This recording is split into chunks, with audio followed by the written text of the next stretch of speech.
Alam nyo guys, kayong mga bata, ang swerte nyo sa part na lahat ng gusto nyo nakukuha nyo. Kasi ito sila, tingnan nyo.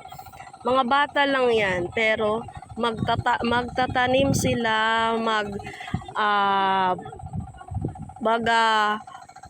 magpapawis para magkapera. Kaya ikaw na nagsi-cellphone ka ngayon, nanonood ka ng TV, ikaw na maganda yung kalagayan mo, magpasalamat ka sa Diyos kasi hindi mo nararanasan yung ganitong hirap para magkapera. Tapos pagkatapos niya itatanim pa yan nila, 'di ba? Kaya mag-pray kayo mga bata ngayon. Yung nandito na mga bata, mag-pray kayo. God bless you. Pagpalain kayo ng Diyos, nang galing din po ako sa katulad ninyo. Thanks God.